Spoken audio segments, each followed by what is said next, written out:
Hoy tenemos el enorme placer de contar con Miquel Carceller Sindreu, licenciado en Historia del Arte por la Universidad Autónoma en Barcelona, magíster en Egiptología a través de la mencionada institución y además profesor del Departamento de Arte y Musicología. Aparte de ello, imparte el máster de Egiptología del Instituto Estudios Próximo Oriente Antiguo, o lo que viene a ser lo mismo, la persona indicada para abarcar este fascinante periodo que no es otro que la antigua Egipto. ¿Qué tal, Miquel? ¿Cómo estás? Buenas tardes y muchas gracias por esta invitación. Esperemos que sea la persona apropiada. La verdad que personalmente, y seguro que la gente que tenemos aquí viendo el vídeo, tiene muchísimas ganas de adentrarse en este maravilloso periodo. Yo creo, Miquel, si te parece bien, que sin más dilación vamos a entrar directamente al grano y vamos a entrar en el primer bloque de esta escaleta, que no es otro que el ejemplo puede ser más paradigmático, conocido a nivel popular, que no es otro que las pirámides como máquina de resurrección. Así que cuando quieras, Miquel. Claro, las pirámides siempre han conllevado todas estas teorías conspiranoicas, quién las hizo, quién no las hizo, etcétera, y a veces se pierde un poco, a mi juicio, el enfoque de más que hicieron, que es interesante, Eh, y un poquito entender por qué se hicieron. Es decir, se centran en es posible hacerlas, no, y quiénes fueron, en lugar de por qué. Y ese foco, a mi juicio, es fundamental para comprender toda la soteriología, no todas las creencias funerarias que vendrán después, y comprender un poquito el porqué de ese tipo de monumento y cómo eso va a derivar y puede llegar a darte pie a entender el motivo por el cual los faraones del Reino Nuevo deciden enterrarse en el Valle de los Reyes sin caer en los tópicos de porque se escondían y es un lugar que así los ladrones no conocían, cuando en realidad eso, a la que rascas un poco, cae por su peso, ¿no? Entonces yo creo que es importante hacer hincapié en este aspecto, ¿no? ¿Y por qué máquina de resurrección? Porque realmente el propósito fundamental de la pirámide es conseguir que Faraón pueda transmutar, vamos a llamarle, ¿no? Un poco como si fuese una transfiguración de estas de Cristo, de la Virgen, y pueda llegar a acompañarse de sus antecesores, ¿no? De sus ancestros, cerca de la estrella polar, ¿no? En lo que serían las estrellas circumpolares. Eso, por ejemplo, te explica esos conductos ascendentes que tienen la Gran Pirámide, por ejemplo, y que se ha convenido en denominar erróneamente conductos de ventilación. ¿Para qué va a ser ventilar un difunto, ¿no? Para los turistas, vale, pero entonces esos son realmente esas rampas para que pueda acceder las partes inmateriales, ¿no? Entonces el motivo es ese y si quieres, por qué eligieron esa forma, entonces es muy bonito fijarse que, como en todas las mitologías del mundo, hay que buscar en la cosmogonía, ¿no? En la creación o en la creencia en cómo se creó el mundo. Del mismo modo que los griegos pues, creen en ese mito entre Gea y Urano, en Egipto hay varias cosmogonías y una de ellas, la cosmogonía que en ese momento, no sabría decirte si es la más importante, pero por lo menos su sacerdocio es el que diseña un poquito este mundo de ultratumba de la corte real, que es el sacerdocio de Heliópolis, y por tanto es la cosmogonía que ya, digamos que se crea y se difunde en Heliópolis. La cosmogonía leopolitana lo que te dice es que, resumiendo, en un inicio no había nada y este nada era una masa informe, oscura y acuosa, que es este Nun, y de este Nun surge, como si fuese un poquito estos conceptos filosóficos de que está en potencia y de bien en acto, pues de este Nun surge una colina primigenia. Y esta colina primigenia da pie a que pueda hacer acto de aparición y pueda asentarse, pueda pararse un ave flamígera, el ave Venu. Posteriormente probablemente es lo que inspira a los griegos en el concepto de fénix, y este ave cuando reposa allí aletea y grazna. Entonces en ese momento se produce como un doble efecto, ¿no? Por un lado, al graznar rompe el silencio y por tanto activa un poquito como los sentimientos, las emociones, el paso del tiempo, es como un cronos griego, ¿no? Y además ilumina, con lo cual tienes el sol. Entonces ya tienes una montañita, ¿vale? Tienes un sol y tienes una vida.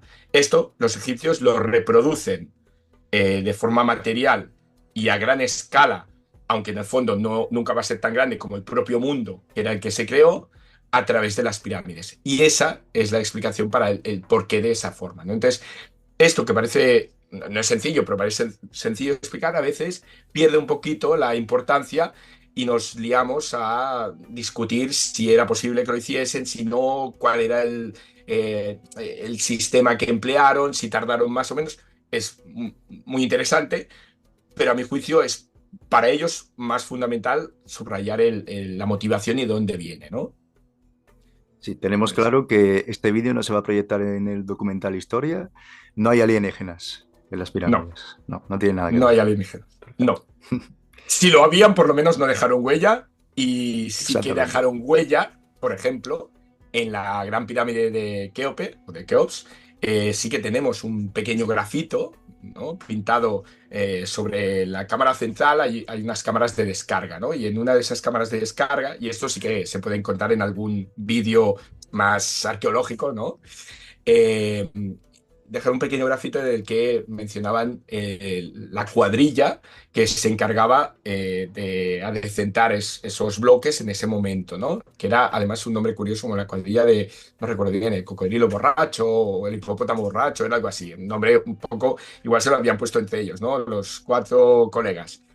Y te ponía una fecha que eso nos permite corroborar con respecto a la historiografía un poco más clásica, Heródotos y compañía, que está muy bien y son de referencia, pero viven siglos, muchos siglos después y por tanto les llega la información algo sesgada, que realmente en ese momento estaban sobre el año 19 del reinado de Keope y siempre se ha dicho que podría haberse tardado unos 20 años en construirse, ¿no? Entonces, eso sí que dejan huella. Los alienígenas sí estuvieron ahí. Stargate mola mucho, pero no dejaron huella alguna y ellos sí. Entonces, esas pequeñas cosas sí que las tenemos. Y 20 años para hacer eso, ya nos gustaría a los barceloneses que la Sagrada Familia hubiese tardado 20 años, por ejemplo. ¿Sabes? Así Increíble, ¿eh? que, sí, sí. Respecto a ejemplos concretos, Miquel, Ejemplos concretos de... diferentes pirámides. Ah, eh, claro. ¿Qué quieres? Por ejemplo, no sé si es que no estoy viendo Sí, las imágenes te yo. puedo compartir el complejo de Kefren, Vale, por ejemplo, Giza. para hacerlo como en orden, si empiezas por Djeser, ¿vale? Por el complejo de Djeser, de la pirámide Sí, escalonada, vamos ¿vale? con ella. Ahí sí que se puede ver claramente esta idea de ascensión, ¿no? Siempre se ha dicho que la pirámide de Djeser, que es de tercera dinastía, es digamos, la primera pirámide de la historia egipcia. Eso no es 100% exacto, no es 100% cierto, porque hay alguna pirámide anterior que en la arqueología se ha documentado, pero sí es verdad que es la primera pirámide monumental y enteramente en piedra, ¿vale? Entonces, este complejo, de algún modo, pese a ser anterior y tener una disposición que con el tiempo variará, yo creo que ayuda a entender esta motivación que te decía, ¿no? Porque es un complejo entero funerario, se pueden ver en la parte superior de la imagen esa suerte de montículos alargados que de algún modo serían los muros, ¿no? Que quedarían los restos que quedarían del muro de cierre y ahí dentro lo que podemos ver es una miríada enorme de edificios de algún modo se articulan alrededor de un patio y que por tanto la pirámide no es una seta en medio del bosque, es decir, tiene todo un complejo y una serie de edificios que le ayudan a cumplir esta función. En el caso concreto de Djeser, que es un recinto colosal, un recinto monumental, eh, vendría a ser una petrificación, ¿no? Vendría a ser como si estuviese intentando recrear y de forma permanente, de forma eterna, para que con el paso del tiempo los materiales perecederos no pereciesen y por eso lo hace en piedra. Todo un complejo de lugares que se supone que en vida también llevaban a cabo en el marco de una fiesta, que era la fiesta Set, el denominado Jebset, una fiesta jubilar en el que Faraón tenía que, vamos a decir, renovar energías, ¿no? Era como una renovación de su reinado. Entonces, por ejemplo, enfrente de la pirámide se ve un patio abierto enorme en el que parece verse una B, ¿no? Esa B, que es o como dos pezuñitas de caballo, tienen enfrente, correcto, estas, enfrente tienen otras que solo quedan unas cuantas piedrecitas, bastante alargadas, más como más a la izquierda, y se supone que habría otra B al revés, ¿no? Es decir, nos quedan solo las piedrecitas, pero habrían dos. Esto mismo lo podemos ver en distintas estelas de distintas épocas como unos marcadores entre los cuales Faraón tenía que hacer parte de este ceremonial, ¿no? Tenía que correr un poquito como si estuviese indicando cuál era el lugar que él dominaba, ¿no? Era como una especie de metonimia, como indicando que esta pequeña parte, esta pequeña B valía por todo, ¿no? Había como una especie de asociación entre la zona que él dominaba en esta carrera con lo que él dominaba a nivel cósmico, que era toda la creación. Entonces esto era una parte del ceremonial. Además se supone que lo hacía, no sé, en los relieves así consta, con una especie de cartuchito que lleva en la mano, que en realidad sería como las escrituras del terreno, ¿no? En este caso del cosmos, de todo lo conocido. Después de esto, en la parte inferior de la imagen vemos un montón de edificaciones porque ahí se llevan a cabo otras partes de este ritual, ¿no? Ceremonia de capillas, unas presentaciones de ofrendas, había una especie de edificio que estaba dedicado al Alto Egipto y otro dedicado al Bajo Egipto. Es decir, todo el complejo por entero reproduce en piedra aquella parte de ceremonial que probablemente se llevaba a cabo en el día a día, no sé, pero por lo menos con una cierta periodización en la parte de los vivos, ¿no? Pensad que casi siempre, no es 100%, y hay veces que la orografía o cuestiones históricas como el fenómeno de Ajenatón y del atonismo lo cambian, pero casi siempre el mundo funerario es el mundo de Occidente, ¿no? De la orilla occidental, y el mundo de los vivos es el mundo oriental. Entonces esto está en el mundo occidental, en la orilla occidental, y probablemente en el palacio, que no hemos conservado, porque esos sí que eran de materiales perecederos, eran para simplemente la vida, esto es para la eternidad. Probablemente en esos palacios habían, como digo, estos mismos elementos. Aquí los han petrificado porque para ellos lo fundamental es que esto se vaya perpetuando para siempre, sea eterno y configure conjuntamente con el monumento, que será esta escalera en este caso, esta rampa más adelante cuando se tornen pirámides de caras lisas, que le permitirá ascender y agruparse con sus ancestros, y por tanto permitirá algo que es fundamental para la mentalidad del egipcio, que es que nunca pare el tiempo, ¿no? Que sea un eterno retorno y que cada día se reactive y empiece de nuevo toda la creación, ¿no? Entonces, esta reactivación, mmm, tenemos la suerte de tener un recinto como el de SS en el que nos lo ha petrificado. Es un recinto que además si tú paseas por dentro, vas viendo esta petrificación hasta el punto que hay puertas y lo que serían las hojas de la puerta, ¿no? Están hechas en piedra, pues que está hecho en piedra la hoja, está hecho el gozne, está hecho la cerradura, están hechas las vallas, todo está reproducido en piedra como si realmente estuviese imitando lo que en material perecedero sí que existía en el otro lado. Entonces, aquí empieza y luego, con el paso del tiempo, los complejos, si puedes poner, por ejemplo, en la siguiente imagen, que es el complejo de Giza, la planta del complejo de Giza, esto es la imagen típica que vemos, y la otra que está dibujado como desde arriba, como si fuese un plano, exacto. Aquí vemos que tampoco no hay únicamente la pirámide, ¿no? Ya no hablo de todas las pequeñas mastabas que rodean y que eran de todos sus trabajadores, rompiendo todos estos tópicos, que si estos faraones fueron unos esclavizantes y eran mala gente y la gente no los quería ni ver. Todos estos cementerios están llenísimos, con lo cual la gente quería enterrarse cerca suyo, no quería enterrarse cerca de quien los torturó, quería enterrarse cerca de quien para ellos era un dios en la tierra, ¿no? Entonces, junto a estas tumbitas, si te fijas, hay una serie de de edificios que completan este complejo, que si lo hacemos en orden, tal y como debería haberse recorrido, vamos a suponer que esto es la orilla occidental, ¿no? Nosotros venimos, somos el faraón, ¿vale? Vivimos en la orilla oriental, morimos y al morir llevan nuestro cuerpo, cruzan el Nilo y llevan nuestro cuerpo hasta la otra orilla en la que habrían unos canales, ¿vale? Y estos canales llegarían hasta un embarcadero.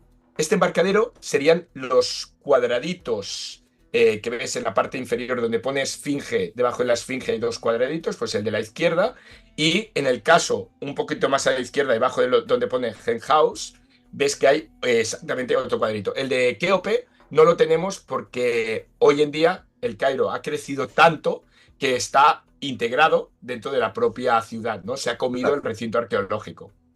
Y entonces este de aquí sería el templo bajo o donde desembarca, donde se realizarían supuestamente todo el aparejo de momificatorio y entonces subirían esa rampita que aquí se ve como en líneas discontinuas, que es la calzada ascendente, llegarían al templo mortuorio, templo alto, donde se llevaría a cabo, correcto, una serie de actos litúrgicos, ¿no? Un poquito como si fuesen nuestros sepelios, nuestros funerales, ¿vale? Y a continuación se enterraría para, como hemos dicho antes, estar integrado en este nuevo benben o el benben petrificado y subir. Entonces, todo esto, igual es simplemente mi punto de vista, pero lo veo mucho más necesario de explicar que ponernos a discutir qué sistema es una incógnita también, ¿eh? Y es apasionante, pero más que ponernos a discutir cómo las hicieron o cómo no, o si fueron los de Stargate o no, que se comprenda que funciona como un complejo, ¿no? Es una petrificación del mito. Empieza en la tercera dinastía y ya no se detiene. Cambiarán las tumbas, pero esta misma idea de este proceso, estas distintas etapas, siempre vertebrará las creencias funerarias de reyes y luego, como comparativa, lo podemos ver más adelante en la charla, también de los nobles, siempre siguiendo este mismo criterio. Una pregunta, Miquel, sobre todo Sí. también para la gente que se esté sumergiendo en esta cultura. ¿En qué cronología, en qué años nos movemos en la tercera dinastía?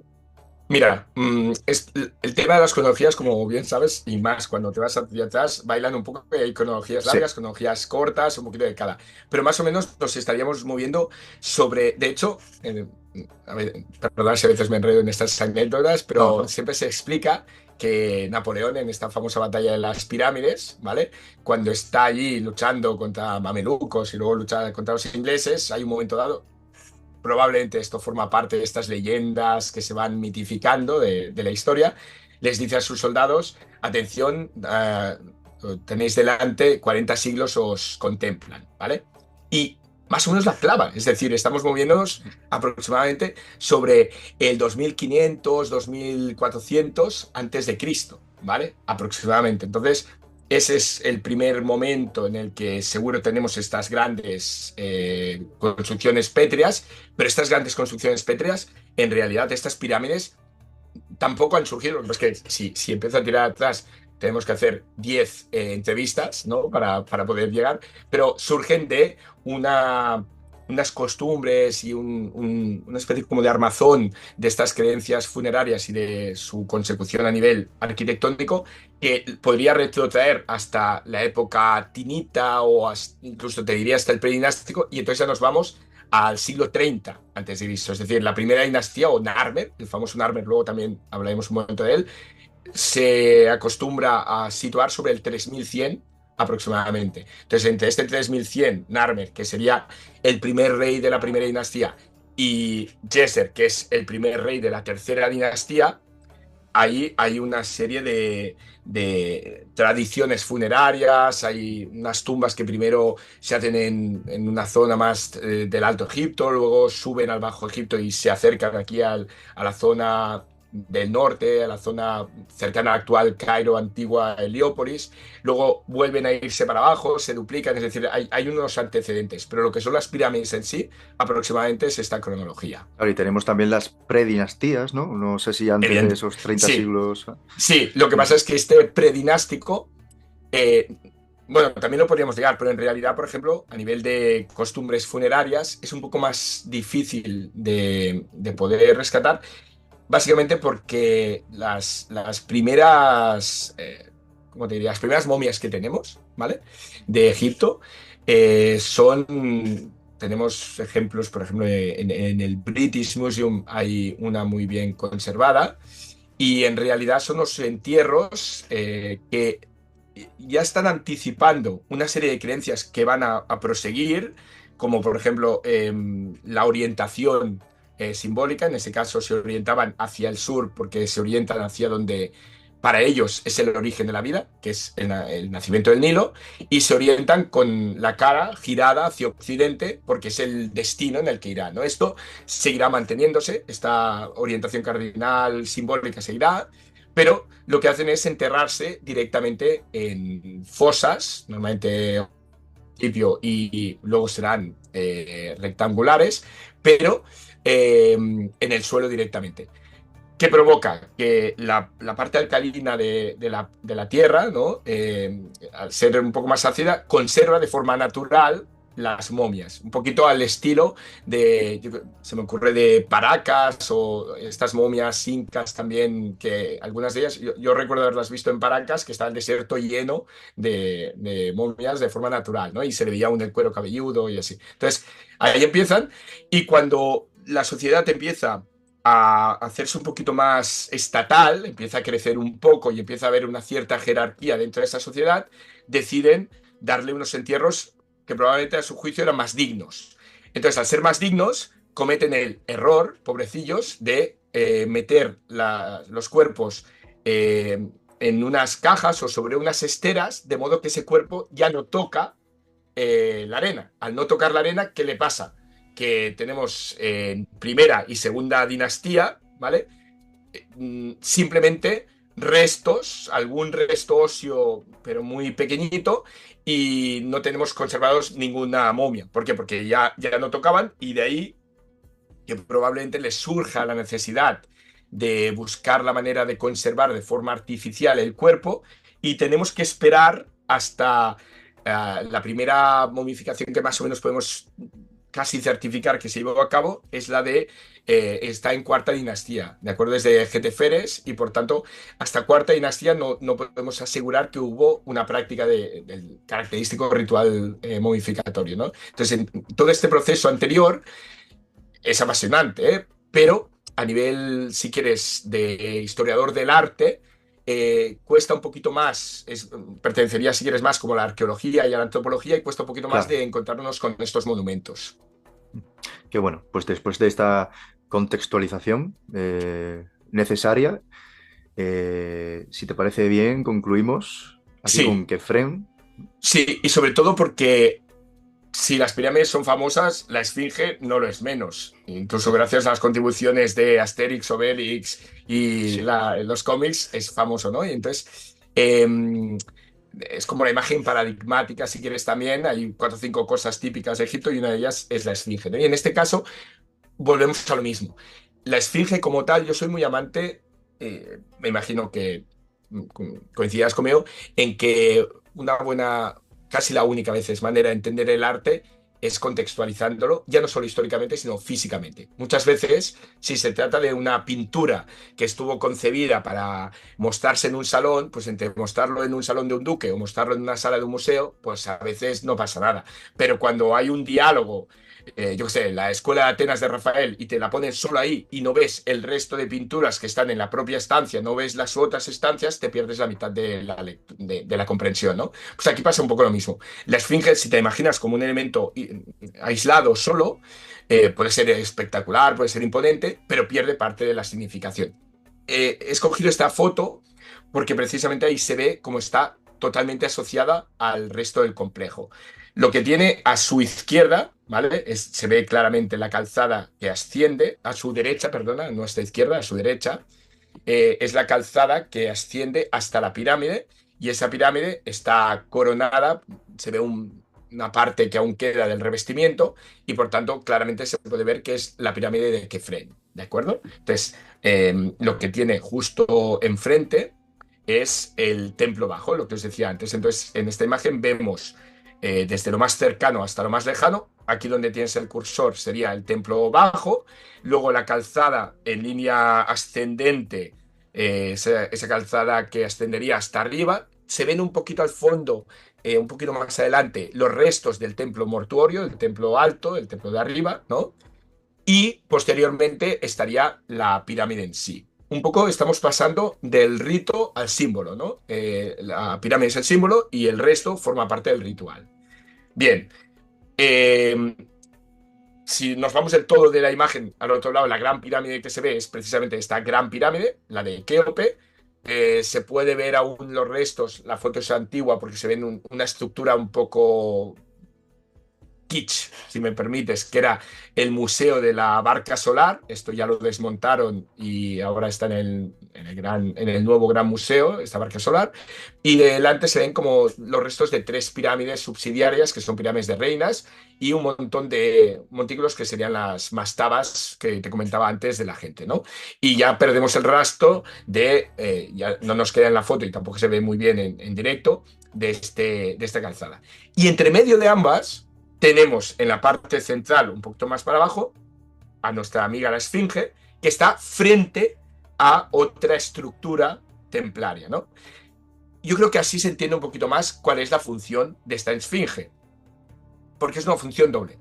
Por un lado, si obviásemos el templo que tiene delante, lo que hace la Esfinge es vigilar, si quieres, proteger, hacer de guardiana, cosa que ha aparecido muchas veces tanto en películas como recuerdo un cómic que tenía cuando era pequeño de la guardiana de la Esfinge, la guardiana de Egipto o algo así, hace como de guardiana del complejo piramidal que tiene detrás, ¿de acuerdo? Con lo cual, esta esfinge cumple esta función, si quieres, apotropaica en cuanto a suscitar este temor reverencial, porque en el fondo la esfinge no deja de ser una combinación de uno de los elementos simbólicos por excelencia del faraón y de su fuerza, que es el león, más la parte de la cabeza que representaría al propio faraón y por eso lleva el nemes característico. Pero por otro lado, delante tiene una construcción y esa construcción es el templo solar de la Esfinge. Es un templo que, a diferencia del anterior, el paso de los años ha hecho que los dos estén descubiertos, pero en realidad el templo bajo de Kefren estaba cubierto, mientras que este templo estuvo siempre descubierto porque era un templo solar. Entonces, lo que está haciendo esta Esfinge, mientras ejerce de guardián de sus espaldas, lo que está haciendo es adorando, por eso está como rindiendo pleitesía, la propia posición en función de cómo lo leas tiene una significación u otra, está adorando lo que tiene delante. Lo que tiene delante es un templo solar, con lo cual lo que está haciendo es adorando al sol. Y justamente en esta época, en esta cuarta dinastía, es cuando aparece uno de los 5 títulos que tienen los faraones, que es el título de Sarre, que significa hijo de Re o hijo de Ra, ¿no? Entonces, si ella está, la esfinge, está adorando a Ra y esta esfinge se asocia por la posición que ocupa con el propio Kefren, en el fondo te está diciendo que Kefren está adorando a Ra o que Kefren está adorando a su propio padre. Y por tanto te está indicando que su padre, Keops, se identificó, por lo menos en este periodo, con el sol. Esta identificación de un rey con un sol, que a lo mejor nos suena un poquito más a la Francia un poquito borbónica, ¿no? Les costó caro, si quieres, a nivel de un poquito como de fama entre el sacerdocio, por lo menos tiempo después. Porque precisamente uno de estos grandes mitos que estaría bien también desmontar, yo creo que ya está bastante desmontado, es el de los esclavos construyendo las pirámides. Y este mito, Bueno, que está bastante según, bueno, según para quién, según para quién. yo creo que cada vez más, ¿no? Pero si te fijas, esto viene muchas veces de un constructo hollywoodiense, ¿vale? De películas como Tierra de Faraones y compañía. En realidad, la fuente en la que se basaron estas películas, yo te diría que era legítima, es decir, había una buena intención, porque se basan, por ejemplo, en fuentes de historiadores clásicos. Y estos historiadores clásicos, te hablo de Flavius Josefos, de Herodotos, compañía, dicen esto. Es decir, en el fondo, claro, el primer guionista que dice, oye, vamos a hacer esto y pues voy a hacerlo bien, ¿no? Me fijo en un historiador clásico que es una fuente rigurosa y me habla de un faraón que era realmente una mala persona que obligaba a golpes de látigo a sus habitantes a construir las pirámides y que además, y esto está sacado de un papiro o se puede combinar con un papiro original egipcio, que es el papiro de Huéscar, que incluso para poder financiar esta pirámide prostituyó con un número ingente, pero ingente, no recuerdo Iván, pero igual estamos hablando de 36.000 personas, la prostituyó para poder pagar esta esfinge. Y esto aparece documentado por estos historiadores. ¿Por qué? Porque a quién preguntaron estos historiadores de la antigüedad, al sacerdocio. Y este sacerdocio les contó una historia que había ido perpetuando de forma oral. ¿Por qué? Porque aquí nuestro buen amigo Keops y su hijo Kefren decidieron autonombrarse, autodivinizarse como Ra y por tanto escalaban una posición. El faraón era importantísimo, pero no deja de ser una suerte como de traslación, ¿no? de la deidad en la tierra, pero era un mortal. Ese mortal cuando moría se juntaba con sus ancestros, pero si quieres era como un receptáculo. Al decir que él es el propio Ra, evidentemente el sacerdocio pierde totalmente el poder. Y por tanto, esto seguro que no gustó. Y la prueba la tenemos en que si pones un segundín, no sé si se aprecia mucho así, pues si pones un segundín la foto típica de las tres pirámides, nos podemos fijar claramente en que ha habido una disminución muy considerable de la tercera pirámide, ¿vale? Es la tercera imagen que tienes, si ahí se ven, perdona, que te hago ir arriba y abajo, pero en las típicas No, no te fotos preocupes. a lo mejor no se aprecia bastante, pero ya te puedo decir que la Gran Pirámide, la de Keops, y la de su hijo Kefren, son dos pirámides muy, muy altas, 140 y tantos o 130 y tantos metros, mientras que la de el siguiente, que es Micerino, ¿vale? Que sería el hijo de Kefren, ¿vale? Aquí, claro, aquí se aprecia igual un poco menos porque la foto está hecha, le hice desde Micerino. Es esta primera que se ve aquí, ¿no? Entonces da la sensación que no es para tanto. Pero estamos hablando que igual hay 2,5 kilómetros, 3 entre una y la otra. Entonces, en realidad las otras dos son mucho más grandes. Y por contra, el templo funerario de Micerino es muchísimo más grande. Es decir, la pirámide, el símbolo es mucho más pequeño, el templo, que es el lugar natural del sacerdocio, es mucho más grande. Y en cambio, en Keops y en Kefren, el símbolo que significa faraón es mucho más grande y el templo, que es el área natural del sacerdocio, es mucho más pequeño.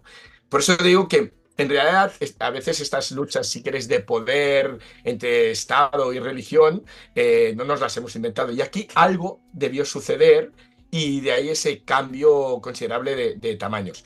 ¿Por qué te decía todo esto? Porque me parece también interesante saber de dónde vienen estos mitos del esclavaje o de la construcción, de quién lo hizo, todo eso. Entender que realmente esto tenía que ver con una consideración nuevamente de la religión que ellos tuvieron.